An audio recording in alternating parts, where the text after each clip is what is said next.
Hai, selamat datang ke channel Top Terkini. Saya doakan anda sihat selalu.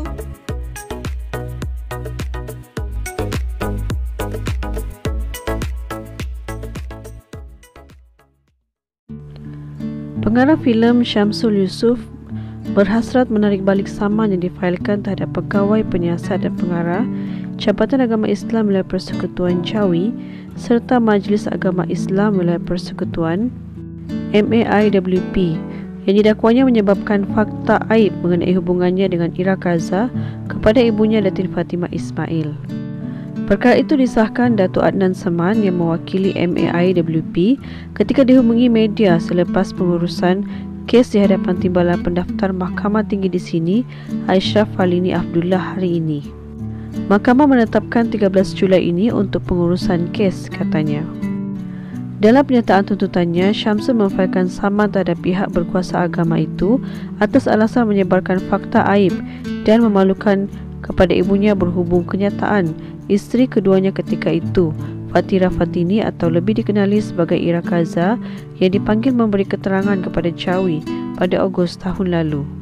Syamsul atau nama sebenarnya Muhammad Syamsul Muhammad Yusof selaku plaintiff mengambil tindakan undang-undang itu melalui Tuan Az-Zahir Suriani dan Azizan Arif dengan menamakan pegawai hal ehwal Islam di bahagian penguatkuasaan Jawi Muhammad Haris Abdullah, pengarah Jawi Datuk Muhammad Ajib Ismail sebagai defendant pertama hingga ketiga. Plaintiff pernah dinobatkan sebagai pengarah Asia terbaik di Festival Filem Asia Pasifik di Kemboja menuntut ganti rugi teladan tidak dinyatakan jumlahnya ke atas defendant kerana didakwa dengan sengaja dan berniat jahat untuk membuka aibnya.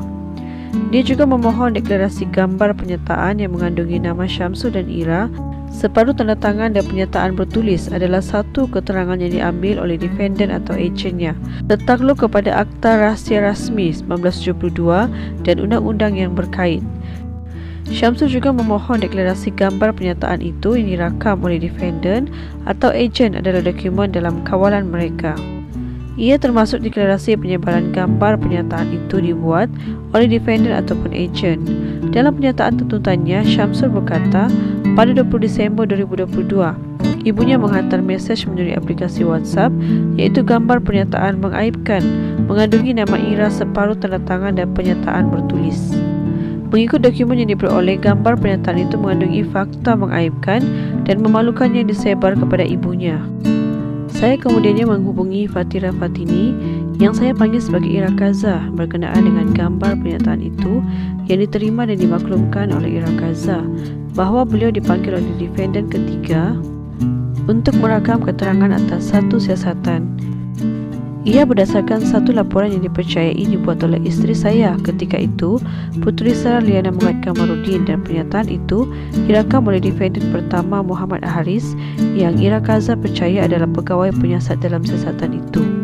Saya dinasihatkan peguam bahawa keterangan yang direkam itu adalah tertakluk di bawah Seksyen 59 Akta Prosedur Jenayah Syariah Wilayah Persekutuan 1997 dan Akta Keterangan Mahkamah Syariah Wilayah Persekutuan 1997 yang mana pernyataan yang dirakam adalah dikategorikan sebagai dokumen persendirian dan pernyataan tertakluk kepada Akta Rahsia Rasmi 1972.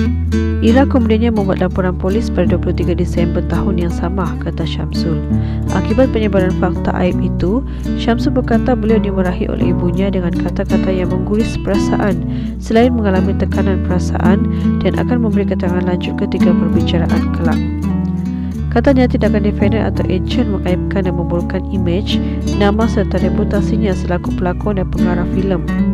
Tambahan lagi, ia menambahkan tekanan perasaan atau stres plaintiff apabila diberitahu oleh Ira Kaza bahawa gambar pernyataan yang bertulis itu direka dan ditokok tambah oleh defendant pertama dan ejen kerana ia bukanlah keterangan yang diberikan oleh Ira, katanya.